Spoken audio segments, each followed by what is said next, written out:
Hi friends, in this fresh session we'll start with chapter number 5, states of matter. After completion of molecular kinetic theory, today's session is all about behavior of real gases and deviation of real gases from their ideal behavior.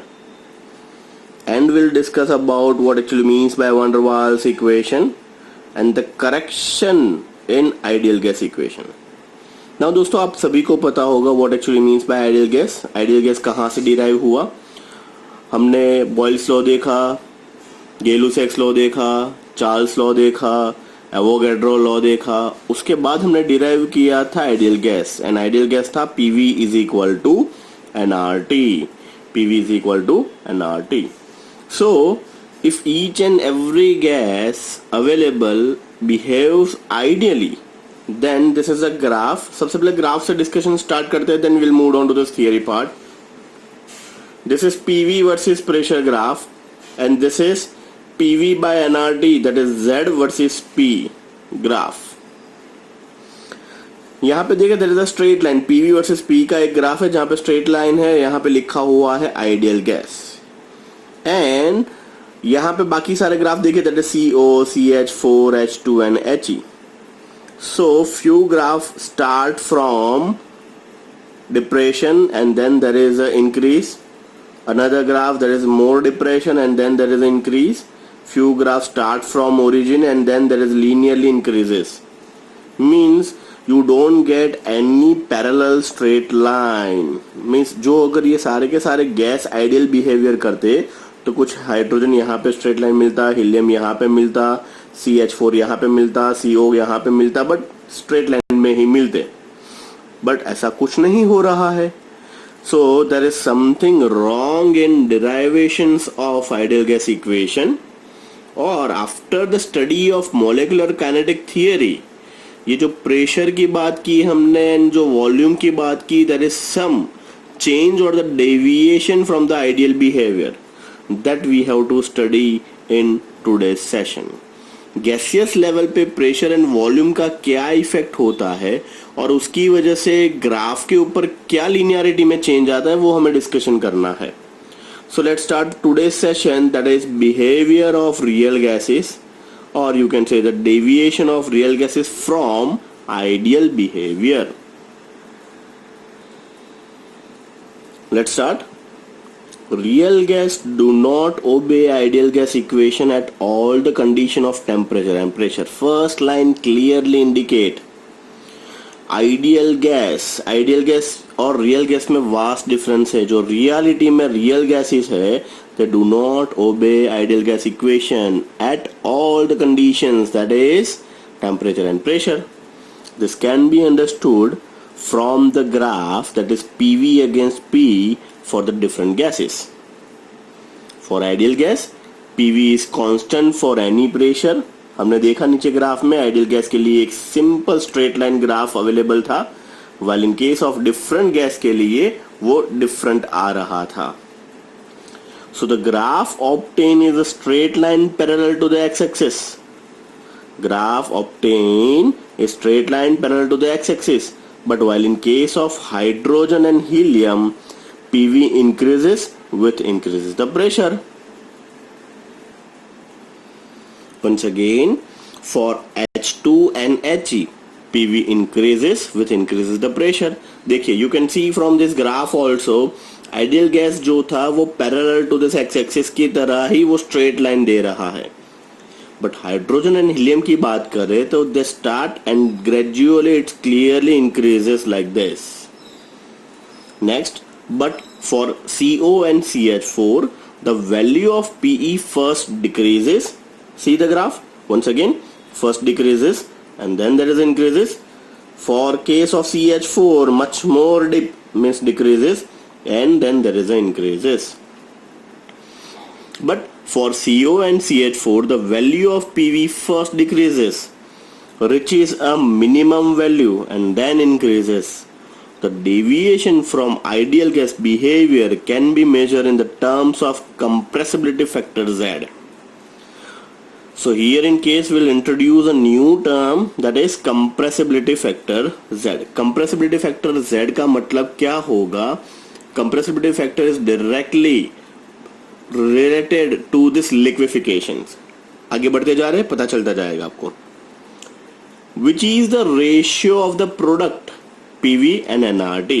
So mathematically क्या हो जाएगा? Compressibility factor Z is equal to PV divided by nRT. जो actual ideal gas equation था वो क्या था students? PV is equal to nRT.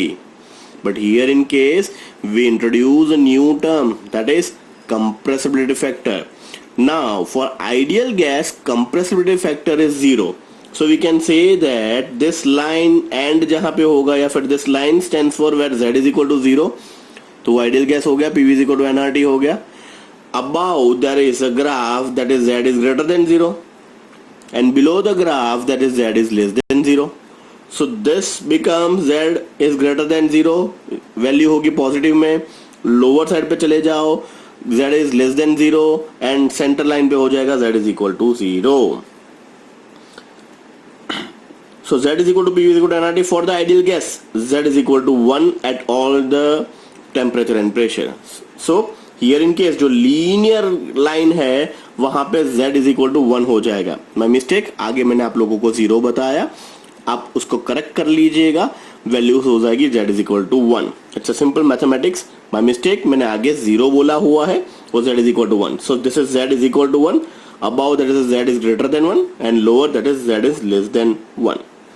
So the graph of Z versus P will be straight line parallel to the pressure axis.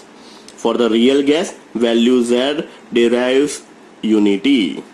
So here in case clearly बता रहे हैं कि real जितने भी gases है कोई भी straight line parallel to x-axis नहीं दे रहे हैं. Why? Just because there is a new term introduced that is called compressibility factor. Now compressibility factor क्या है? Each and every atom behaves differently. So it's depend on liquefaction. कितने temperature and pressure पे वो compress होगा उस हिसाब से graph जाएगा. अब देखिए hydrogen and helium is really very small in size. Their behaviour is completely different to this remaining one. Hydrogen and helium अकेला ऐसा है जो स्ट्रेट इंक्रीज द प्रेशर जैसे जैसे इंक्रीज हो रहा है वो लीनियरली क्लियरली ऊपर की तरफ इंक्रीज होता जा रहा है.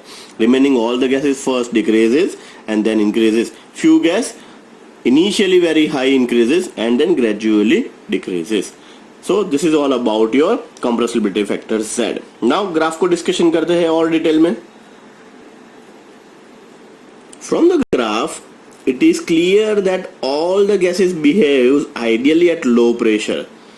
If pressure is really very low, आप मान लीजिए assume कर लीजिए एक कंटेनर है, कंटेनर के अंदर V वॉल्यूम गैस फिल किया हुआ है. If you don't apply any pressure, then all the atoms present into this gases are freely moving into this container. Why? Just because there is no pressure or very less negligible pressure is applied. As the pressure increases, जैसे जैसे आप pressure बढ़ाते जाओगे तो क्या हो जाएगा? Volume decrease होता जाएगा. अब जो इनिशियल वॉल्यूम था कंटेनर का उससे धीरे धीरे धीरे धीरे धीरे कम होता जाएगा और हाफ वॉल्यूम तक पहुंच जाएगा. नाउ एटम को फ्री स्पेस कितना मिल रहा है? Only half of the container. So when you increase the pressure, जैसे ही कंटेनर के अंदर आपने प्रेशर इंक्रीज किया वॉल्यूम डिक्रीज होता गया. Volume decreases, the space available for a atom is really very less. So as the pressure increases, the deviation from the ideal behavior is also increases. The deviation from the ideal gases from ideal behavior is due to the two wrong assumptions of molecular kinetic theory. अब क्यों real gas ideal gas behaviour नहीं follow कर रहा है? उसके पीछे जो molecular kinetic theory जो लास्ट सेशन में हमने 7 पोस्टुलेट्स पढ़े थे उसमें से जो 2 assumptions है वो 2 assumptions गलत है. उसी की वजह से PV is equal to nRT that is ideal gas का नया स्वरूप आज हम देखेंगे. दैट इज रियल गैस के लिए दैट इज कॉल्ड वान डर वाल्स इक्वेशन. बट कौन से 2 assumptions गलत है? Now will focus on that part and क्यों इसकी वजह से ये आइडियल गैस बिहेवियर नहीं हो पा रहा है.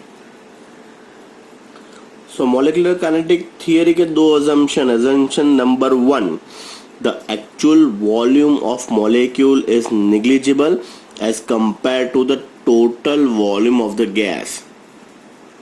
अब सर ये किस हिसाब से गलत हुआ? ये गलत होगा जब आप प्रेशर अप्लाइड कर रहे हो तब. When there is no pressure available, full container is available for V volume of gas. But when you apply the pressure, जैसे जैसे आप प्रेशर अप्लाई करना स्टार्ट करते हो, the volume of container becomes really very less. वो almost half volume हो जाएगा.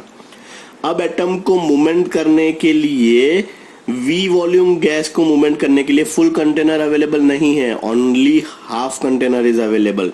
Why? Just because we applied pressure over there.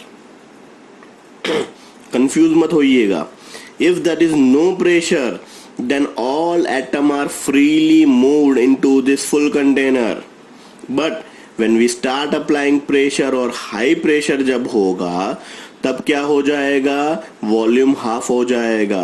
तो अब कंटेनर की ओनली हाफ स्पेस अवेलेबल है मोमेंटम के लिए. So at that part we cannot ignore the volume of gas as compared to the container. क्यों? क्योंकि अब ओनली हाफ स्पेस में एटम्स मूवमेंट कर रहे हैं. अब इन दोनों के बीच में जगह बहुत कम हो चुकी है, and due to this reason we can not ignore it. जो हमने फर्स्ट पोस्टुलेट पढ़ा था निग्लिजिबल है, वो गलत है. Second, there is no force of attraction between the gaseous particle. If there is no force of attraction, if there is no force of repulsion, तो compression and expansion जैसी phenomenon होती ही नहीं. Expansion is just because there is a repulsion is there. When we applied a temperature or kinetic energy, the molecular goes away or far away from each other. That is called as expansion of the gas. तो temperature और volume का जो relationship हमने पढ़ा था Charles law के अंदर, volume is directly depending on temperature, वो गलत हो जाएगा. So expansion and attraction both the phenomenon कब पॉसिबल हो सकती है? Attraction means compression, repulsion means expansion. So ये जो सेकंड पोस्टुलेट है, ये दोनों के दोनों पोस्टुलेट गलत है when we apply the pressure on a gas. These two assumptions becomes wrong at, मैंने बोल्ड में क्लियरली बताया हुआ है, high pressure and low temperature. When the pressure increases, the volume of gas decreases, and then the volume of gas molecule is also considered. जो पहली मैंने चीज बताई आप लोगों को, उसका justification. At this condition, there arises a intermolecular force of attraction is there. अब मैं फिर से लास्ट सेशन की तरह जाता हूं कि मान लीजिए एक बड़ा सा बैंक्वेट हॉल जिसके अंदर 6 बच्चे दौड़ रहे हैं. अब मैं उसके अंदर पार्टीशन लगा दूं और बैंक्वेट हॉल को आधा कर दूं, तो आपके पास फ्री स्पेस बहुत कम हो जाएगी. अब फ्री स्पेस कम हो जाएगी तो क्या होगा? अब आपको वॉल्यूम को कंसीडर करना पड़ेगा. So these are the two term or two assumptions which were wrong, and due to this real gas deviate from ideal behavior. Thus real gas obey ideal gas equation only and only low pressure and high temperature. और उल्टा बोलिए, real gas deviate from the ideal behavior at high pressure and low temperature. Dear, ये 1 marker question से बहुत बार पूछा हुआ school में और टेस्ट में पूछा गया question. At what condition real gas deviate from ideal?